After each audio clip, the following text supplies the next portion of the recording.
Waktu mau ngomel, Tuhan Yesus bilang, aku gak mau ngomelin istrimu. Ya. Oh, waktu itu rem kita datang set, gitu ya, pakem sekali kan. Kalau melakukannya dalam nama Tuhan Yesus. Ini dalam kehidupan rumah tangga demikian. Mengapa waktu pertengkaran ada yang bisa diam? Karena dia sedang direm oleh Tuhan Yesus. Amin. Lalu mungkin salah satu tuh locos terus ya. Nanti kita diam, dia tidak akan dihentikan oleh Tuhan Yesus. Cuma remnya belum dikit. Dalam pengalaman kita ada blownya selesai. Ya. Lalu waktu blow ya,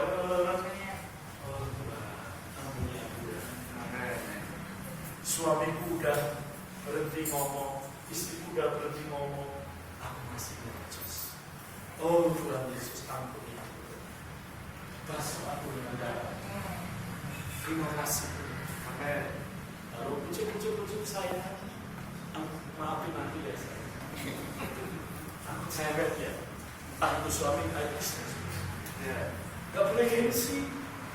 Aku suami kepala, kalau ini ekor. Tidak ada seterusnya. Perempuan itu diciptakan melalui apa? Tulang samping. Ya. Entah rusuk utama boleh tulang samping. Ya. Dari sisi iganya diambillah, lalu dibentuklah perempuan. Kenapa nggak diciptakan dari tulang kepalanya dulu? Entah istri kita jadi alasan kita. Kenapa nggak diciptakan dari kaki tulang kaki? Istri kita bukan alas kita. Betul nggak saudara? Karena dia bukan itu. Kenapa di samping itu? Karena dia adalah teman, pewaris dari aku juga. Dan teman dia di samping kita. Ya. Ini suami-suami harus sadar. Istri juga sadar bahwa tidak diciptakan dari mata kepala. Ya. Suami harus sadar bahwa istri tidak diciptakan dari tulang kaki, tulang jempol, bukan terus. Ya. Tapi dari sisi. Ya. Supaya apa? Supaya melekat. Ya. Untuk apa? Menjadi penolong, saling disayang, mencintai. Amin. Maka kalau melakukan segala sesuatu dalam nama Tuhan. Jadi kalau mau berantem sama istri atau istri mau berantem sama suami, stop sebentar. Tuhan, yuk kita berantem sama istriku. Acara Tuhan. Terus benar ini bukan bercanda ya. Acara Tuhan. Kan dikatakan apa? Siapa mengikatkan dirinya dengan Tuhan? Artinya mengikatkan diri itu apa sebenarnya? Menjadi satu itu aktif atau pasif?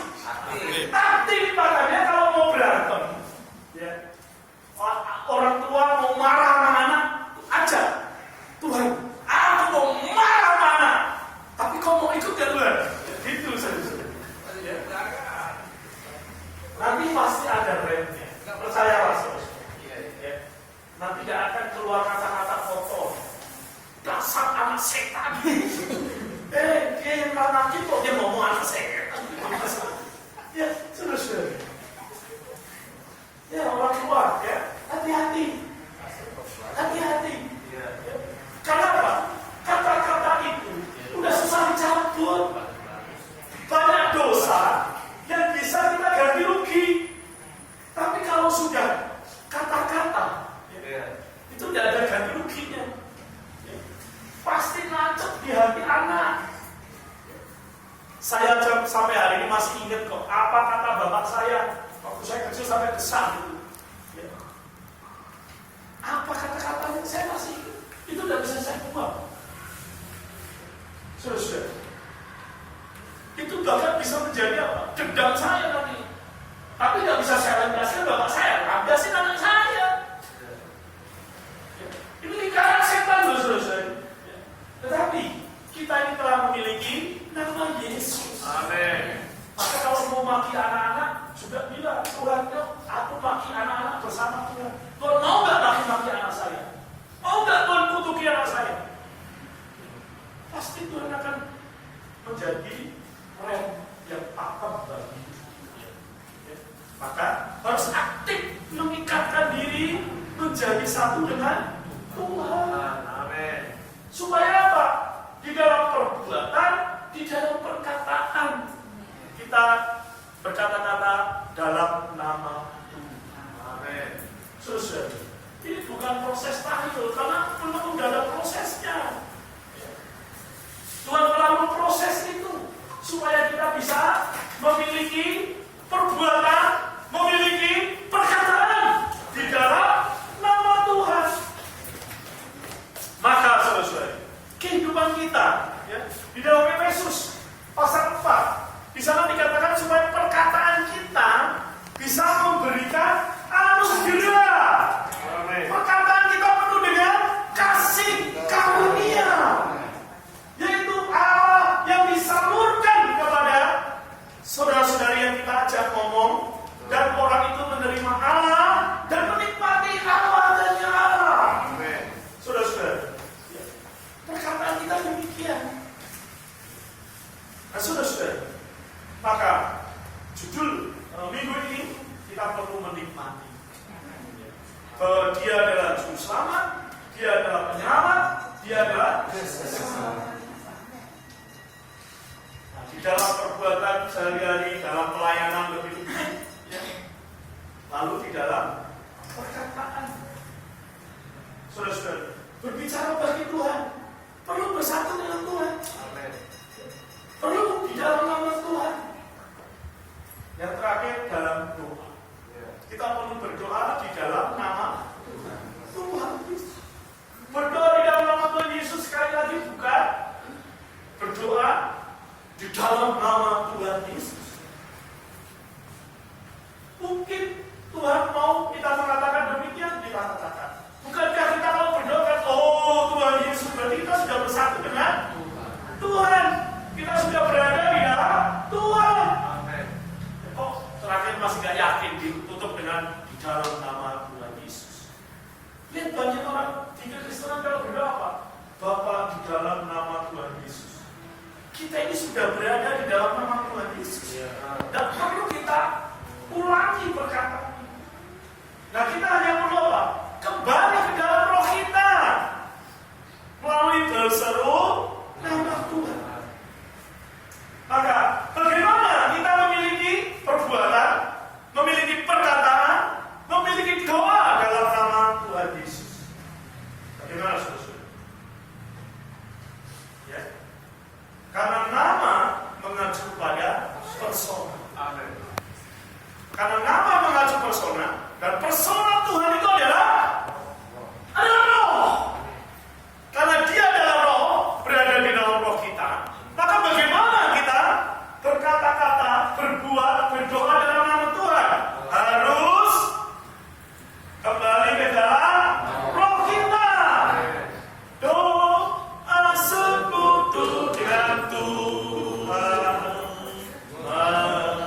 mencarinya. Mencarinya dalam roh. Di depannya hanya dengan.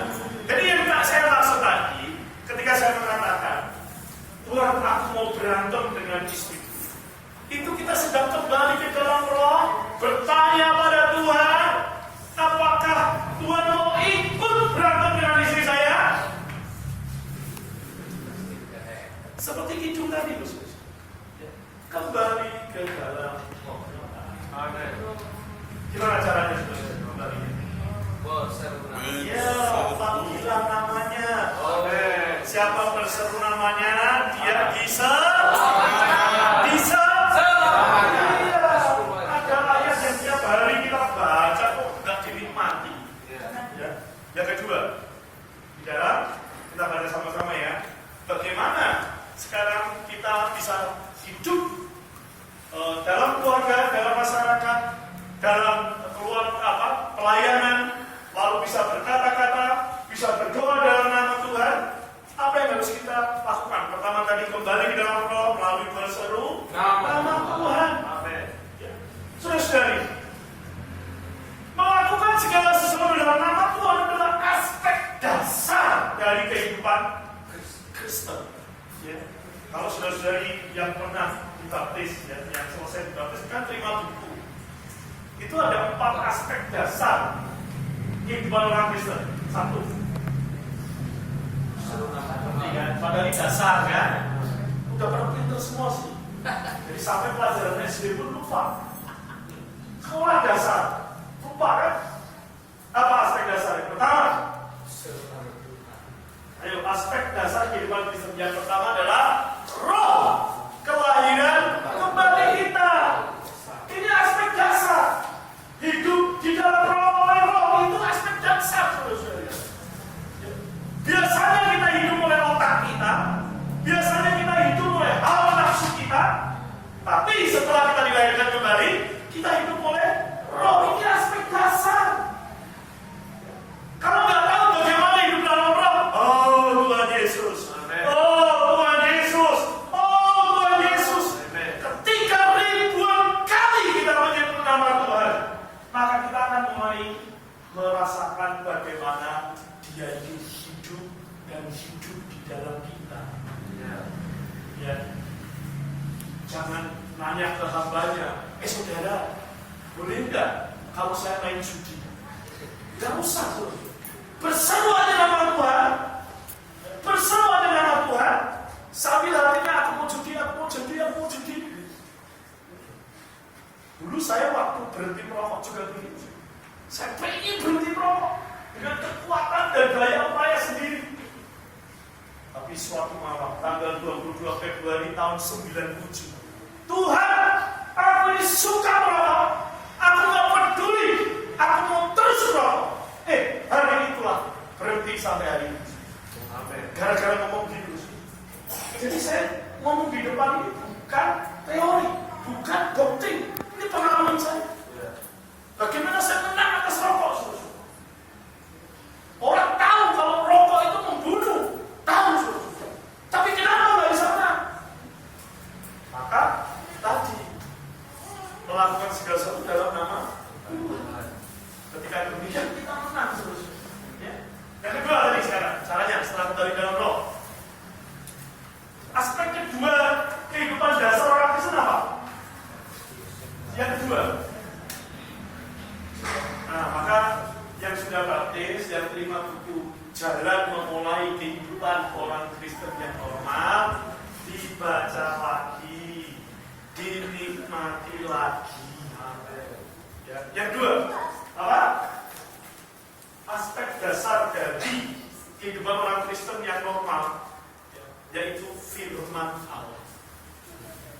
Mari kita baca sekarang ya. Satu-satunya yang kita baca ya. Di Kolose 3 ayat 16. Sebelum kita melakukan segala sesuatu dalam nama Tuhan, ayat 17-nya, tapi ayat 16-nya dulu. Yang harus kita miliki, ayat 16. 3, 2, 1.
maka hendaklah perkataan Kristus diam dengan limpahnya, sehingga kita berkata-kata seorang akan yang lain di dalam Mazmur, di dalam puji-pujian, di dalam nyanyian. Ada nggak isinya maki-maki? Ada nggak isinya marah-marah? Ada isinya keluh nggak? Ada nggak saudara-saudari?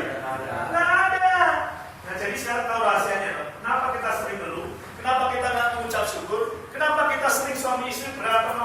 Ya, cewek-cewetan nggak ada habisnya, juga nggak ada untungnya, juga nggak ada manfaatnya.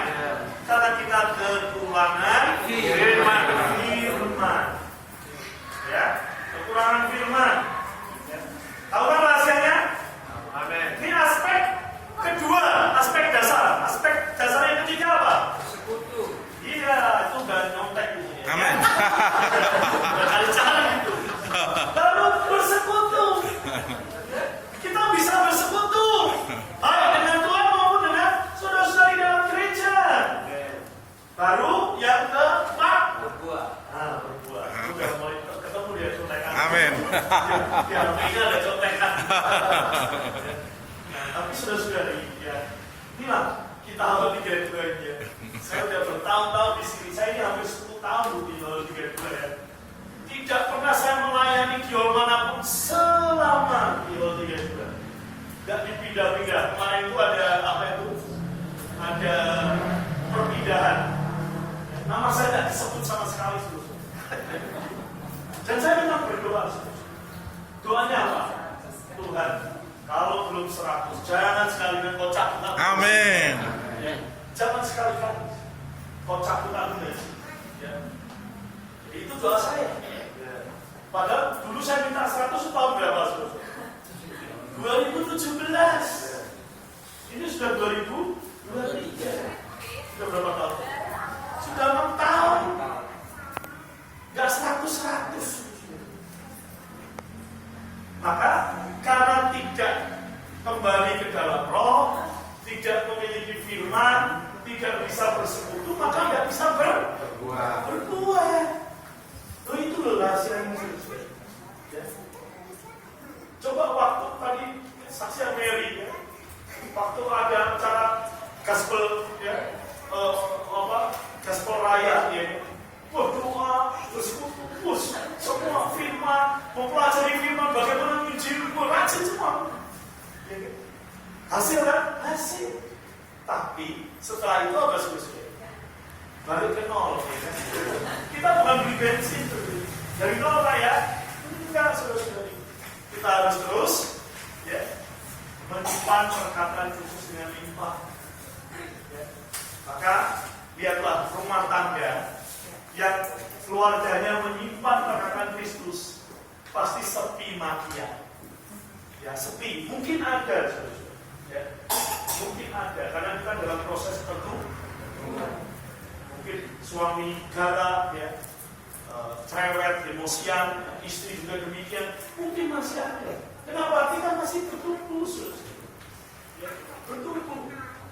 Maka kita harus kembali ke dalam roh. Amin. Kita harus menyimpan perkataan Kristus yang limpahnya di dalam diri. Maka ketika kita melakukan segala sesuatu, pasti bersama Tuhan di dalam Tuhan. Maka apapun yang kita perbuat menjadi kasih karunia bagi orang. Apapun yang kita katakan menjadi kasih karunia bagi orang. Apapun yang kita doakan, kehendak Allah jadi di bumi seperti di surga. Inilah kehidupan orang Kristen yang normal, kehidupan gereja yang normal, hidup berkata, berbuat di dalam nama Tuhan Yesus. Tuhan memberkati, mari kita berdoa. Terima kasih Tuhan Yesus atas berita minggu ini Tuhan, bahwa kami adalah orang Kristen, orang yang telah Kau percayakan namamu kepada kami Tuhan. Mau hidup di dalam kami. Karena itu baik perbuatan kami, baik perkataan kami, baik doa kami, semuanya biarlah di dalam nama Tuhan Yesus. Buat hari-hari kami dan doa diri kami, supaya kami semakin senantiasa kembali di dalam roh kami. Amin. Oh Tuhan Yesus, Tuhan Yesus. setiap hari, ribuan kali, kami sebut nama-Mu. Amin. Oh Tuhan, Amin. setiap hari, Amin. senantiasa menyimpan, Ya. oh perkataan Kristus, Amin. dan limpahnya di dalam kami, Amin. supaya dalam perkataan kami, kami bisa berkata-kata seorang dengan yang lain, Amin. mengalirkan kasih karunia haya. Amin. Oh Tuhan Yesus, Tuhan Yesus. juga di dalam doa-doa kami, Ya. ada doa-doa yang bersatu dengan Tuhan. Amin. Doa bagi kehendak Allah. Amin. Supaya kehendak Allah jadi Amin. di bumi seperti di surga. Amin. Terima kasih Tuhan. Ya, hari-hari kami penuh dengan latihan ini Tuhan. Amin. Oh, haleluya. Amin. Yesus itu Tuhan. Amin. Makasih saudara-saudari, puji Tuhan. Ya. Mohon Tuhan Yesus. kata-katalah kepada kami secara pribadi Tuhan, supaya waktu pagi ini tidak menjadi sia-sia bagi kami. Amin. Tuhan Yesus, Tuhan Yesus. sekali lagi berbicaralah kepada kami. Amin. Oh Tuhan, sorotilah kami Tuhan, Amin. terangilah kami, Amin. supaya kami dalam melakukan segala sesuatu, Amin. kami melakukannya di dalam nama Tuhan. Amin. Oh Tuhan Yesus, Tuhan Yesus. terpujilah Tuhan. Amin. Amin. Saudara-saudari, judulnya jelas ya, melakukan segala sesuatu di dalam nama Tuhan Yesus. Amin. Saudara-saudari, ya, nama Tuhan adalah nama yang tertinggi. Ya. Nama Tuhan itu nama yang tertinggi di alam semesta. Juga nama Tuhan itu yang terbesar. Mengapa bisa demikian, saudara-saudara? Mengapa bisa demikian? Di dalam Filipi pasal yang kedua, ya, ayat 7 sampai yang ke-11, ya, ini adalah penyebab bahwa nama Yesus adalah nama yang tertinggi dan terbesar. Dikatakan bahwa suatu hari kelak, ya, bukan hanya hari ini. Hari ini kita semua yang percaya Tuhan Yesus telah bertekuk lutut dan telah mengaku dengan lidah kita bahwa Yesus adalah Tuhan. Ini bagi kita. Tapi suatu saat nanti seluruh alam semesta akan bertekuk lutut, baik yang di langit, baik yang di bumi maupun di bawah bumi. Baik malaikat yang bertebaran di surga, yang bertebaran di udara, malaikat jahat, ya. Lalu manusia yang di atas muka bumi, bahkan orang-orang yang telah mati, dunia orang mati di bawah bumi. Saudara-saudari, semua pada akhirnya akan bertekuk lutut dan mengaku Yesus adalah Tuhan. Tapi masalahnya, banyak orang akan terlambat mengaku. Saudara-saudari, hari ini mengapa Injil terus diberitakan dari zaman ke zaman, supaya setiap orang menerima nama Yesus. Kenapa nama ini tertinggi, saudara-saudari? Karena nama ini telah diberikan kepada manusia. Allah telah mempercayakan namanya untuk diberikan kepada kita. Waktu dia berikan, ya, kita menerimanya. Saudara-saudari, di dalam Yohanes pasal 1 ayat 12 mengatakan, ya, barang siapa yang menerimanya diberinya kuasa untuk menjadi anak-anak Allah, yaitu orang yang telah percaya di dalam namanya. Saudara-saudari, percaya itu artinya apa, saudara-saudari? Menerima. Maka kita semua yang percaya adalah orang-orang yang telah menerima namanya. Saudara-saudari, ketika kita berkidung tadi, saya menikmati bahwa mengapa Bapak pada kami ini kau suka. Kita ini orang yang tidak suka Allah, saudara-saudari. Kita lebih menyukai diri kita. Kita nggak ya kita suka setan ya. Kita pasti bilangnya suka diri kita. Artinya kalau menyukai diri kita, ya itu sebetulnya tidak suka Allah. Coba dalam kehidupan kita sehari-hari, ketika Allah minta ayo sidang, capek. Berarti kita ini sedang tidak suka Allah. Allah lagi ngomong kepada kita untuk berangkat sidang, tapi kitanya bilang apa? Capek. Terus apa? Bantal itu masih enak untuk tidur. Makanya kita, ya berarti kita tidak suka Allah. Tetapi ini rahasia ilahi. Mengapa kau pada kami ini suka? Tuhan, kau suka padaku. Aku ini siapa toh? Aku ini siapa? Kau suka. Padahal aku ini padamu juga benci. Saudara-saudara, tetapi Allah mempercayakan namanya. Karena namanya adalah dirinya. Dirinya dipercayakan kepada kita. Dan ini bukan dalam proses. Ini juga dengan proses, saudara-saudara. Penyerahan Allah. Dirinya kepada kita fair. Allah fair. Saudara-saudara, seharusnya kita manusia tidak bisa menerima Allah. Mengapa, saudara-saudara? Allah adalah Allah yang Maha Kudus. Manusia dosa, najis. Itulah manusia. Sehingga tidak mungkin bisa menerima Allah. Tetapi puji Tuhan, kalau kita membaca Alkitab, ketika ada seorang bayi yang lahir, Allah berkata, hendaklah engkau beri nama Yesus. Karena Dia yang menyelamatkan umatnya dari dosa mereka. Saudara-saudari, nama Yesus itu memiliki arti atau makna.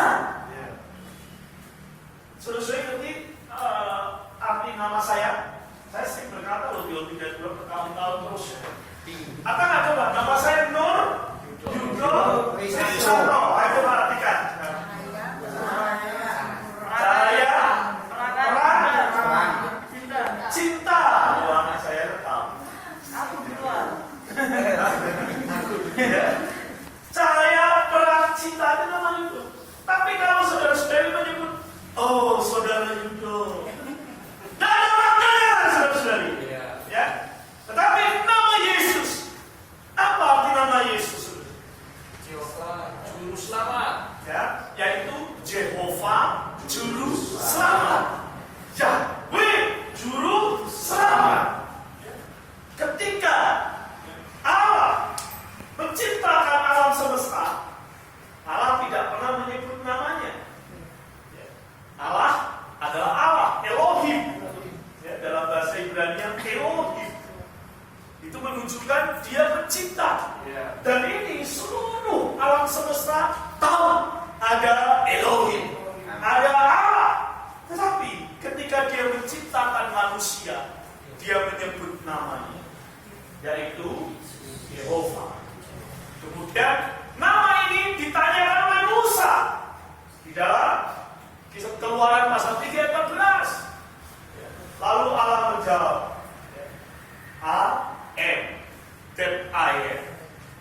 Aku adalah. Inilah arti nama Yehova. Tetapi saudara-saudari, orang Israel, orang Yahudi hanya memiliki Yehova. Saksi Yehova juga hanya memiliki Yehova. Tetapi ketika Yehova ini, Allah ini berinkarnasi menjadi manusia, datang menjadi manusia, Dia menjadi juru selamat. Maka arti nama Yesus adalah Jehovah Juru Selamat. Haleluya, saudara-saudari. Amin. Orang Israel, orang Yahudi punya Yehova, tapi kita orang percaya memiliki Yehova Juru Selamat. Yehova Juru Selamat kita miliki karena Dia telah datang menjadi manusia, namanya Yesus. Nah, kita juga bukan hanya memiliki selamat. Kita ini juga memiliki Yehova penyelamat. Apa bedanya juru selamat dengan penyelamat, saudara-saudara? Apa bedanya? Juru ahlinya. Juru ahlinya, ayo. Apa bedanya juru selamat dan penyelamat? Apa bedanya? Ya. Hah? Juru selamat itu personanya. Lalu penyelamat itu pekerjaannya. Saudara-saudari, dia kalau cuma juru selamat, saudara-saudari, itu kita gigit jari. Dia datang, ya. Dia adalah juru selamat, tapi dia nggak mau naik ke kayu salib. Mau apa, Bu? Kalau dia tidak mau naik ke kayu salib, mau apa, Bu? Maka ketika dia naik ke kayu salib, dialah penyelamat. Amin. Terus, maka di dalam Filipi 2 ayat 7-11 itu di situ. Ia mengosongkan dirinya menjadi mengambil rupa manusia, dia menjadi hamba yang taat sampai mati di kayu salib. Maka karena itu Allah meninggikan dia. Nama di atas segala nama. Itulah dia menjadi penyelamat. Puji Tuhan, saudara-saudari. Kalau Yesus menolak disalib, padahal waktu di Getsemani dia bicara, Bapa, kalau boleh cawan ini lalu, tapi bukan kehendakku, melainkan kehendakmu. Maka dia naik ke kayu salib. Padahal itu detik-detik dia bisa saja menolak naik ke kayu salib. Puji Tuhan, detik itu sekalipun dia berpeluh menetes seperti darah, dia tetap maju. Pernah dengan hidup, tapi tetap majulah dia hingga aku tiada.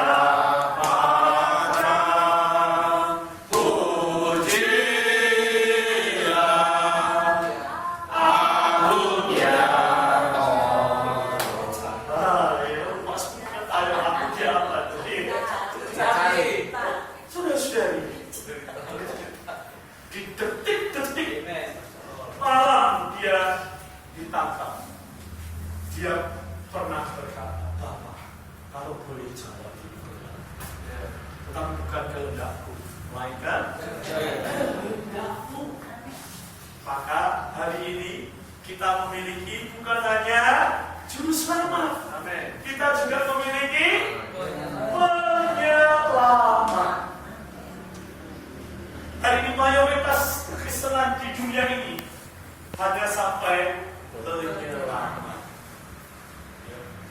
Iya, perhatikan. Seluruh kekristenan di dunia ini mayoritas hanya suka sampai pada penyelamat. Betul mereka memiliki juru selamat. Betul mereka memiliki penyelamat. Karena itu fakta yang sudah terjadi. Tetapi sudah hari ini bagian kita, orang-orang yang dipulihkan di akhir dari akhir zaman ini karena pemerosotkan gereja, maka kita harus memiliki satu lagi, yaitu keselamatan. Yesus artinya Yehova keselamatan kita. Jadi Tuhan Yesus artinya namanya apa? Juru selamat, penyelamat, keselamatan. Saudara-saudari, pernah ada hidup kan? Sekalipun ribuan kali Tuhan Yesus dilahirkan di Bethlehem, tidak ada artinya kalau tidak pernah lahir di hati kita. Ya, tidak ada artinya, saudara-saudara. Sekalipun, ya, tidak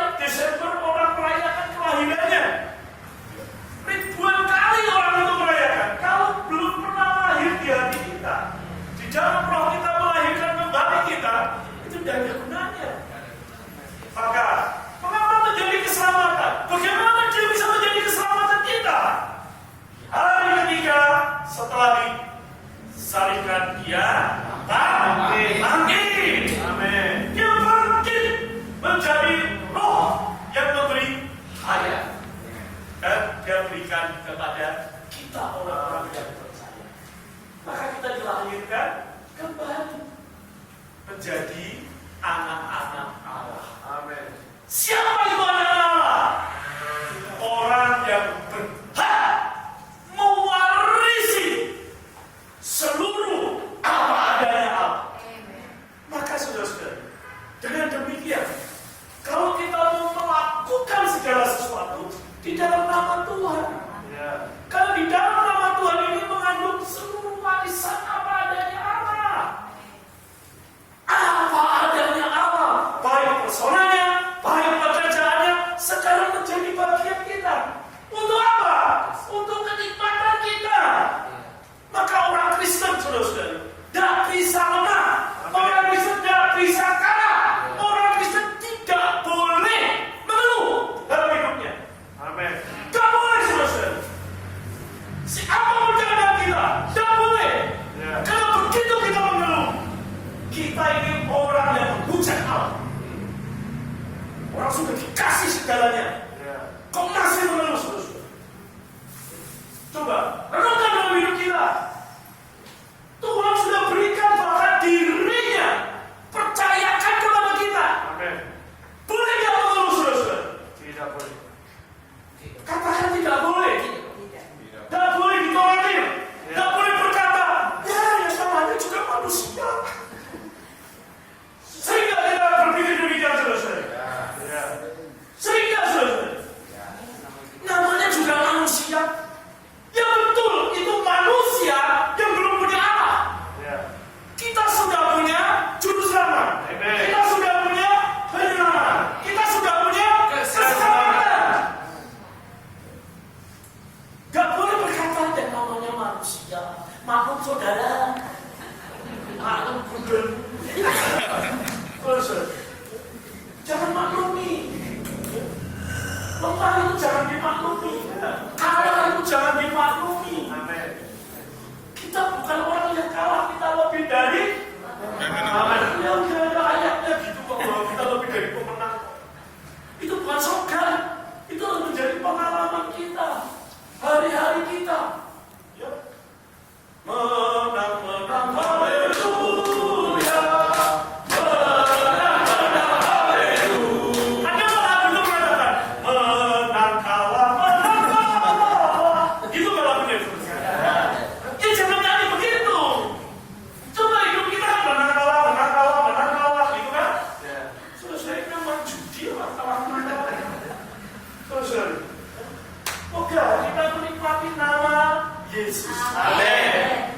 Maka ketika kita memiliki nama ini, maka kita dalam melakukan segala sesuatu di dalam nama Tuhan. Ini bukan berarti gini loh, saudara-saudara. Kita mau minum dalam nama Yesus. Saya mau ngomongin istri saya. Istriku aku mau ngomong, tapi aku mau ngomong dalam nama Tuhan Yesus. Aku tak ngomong dulu dalam nama Tuhan Yesus. Selesai. Bukan berarti seperti itu. Atau bukan berarti kamu waktu mau berdoa, lalu ditutup. Setiap kali menutup doa selalu mengatakan dalam nama Tuhan Yesus.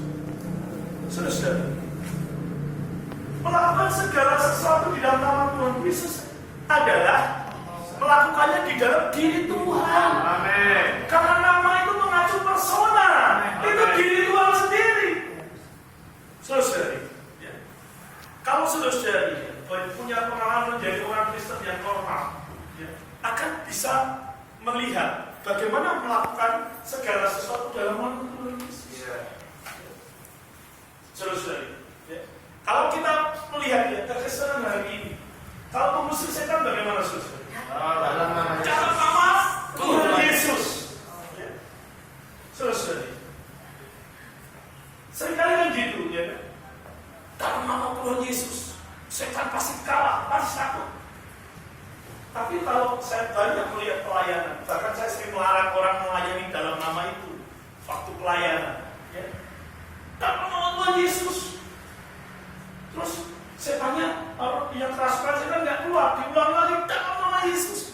Berarti nama Yesus ketika disebutkan 2 kali, setannya nggak pergi, artinya nama Yesus berkuasa nggak?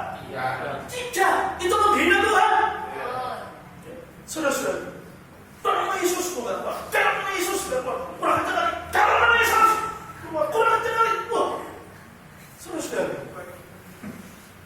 coba kalau orang punya wibawa, punya kuasa, makanya melirik sini berkah.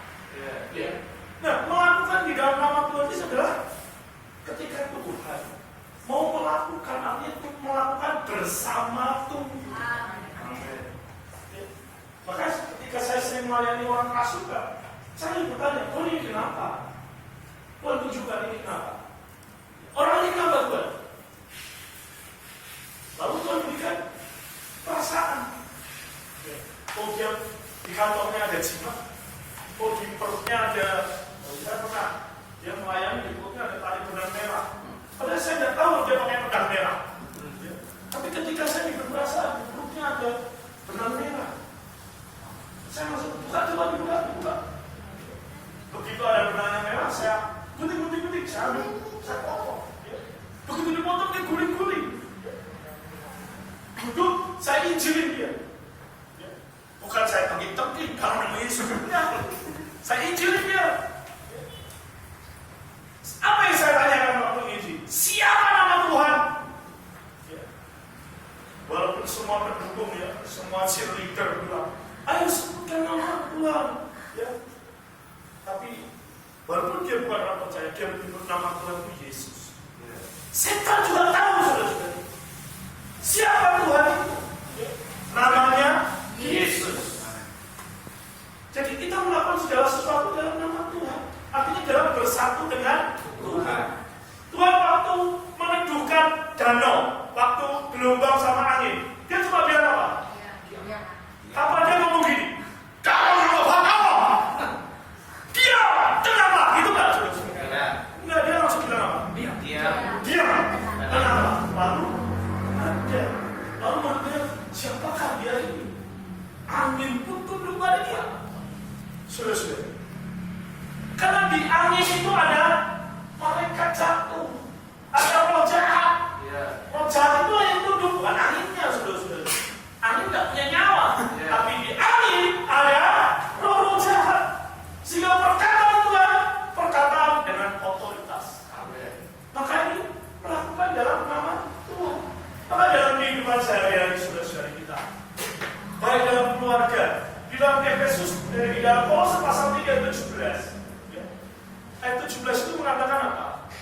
Melakukan segala sesuatu dalam nama Tuhan. Melakukan sesuatu dalam nama Tuhan. Baik dalam kehidupan kita sehari-hari. Kalau baca ayatnya ke bawah, di sana ada hubungan suami istri. Di sana ada hubungan orang tua anak. Di sana ada hubungan tuan dan hambanya. Udah. Bos dan karyawan. Saudara. Maka di dalam kehidupan kita sehari-hari, baik di dalam keluarga, baik dalam hubungan rumah tangga, juga di dalam masyarakat, kita bekerja, kita punya bos, semuanya harus di dalam nama Tuhan, di dalam keesaan, kesatuan dengan Tuhan. Amin. Maka saudara-saudara, kita akan apa?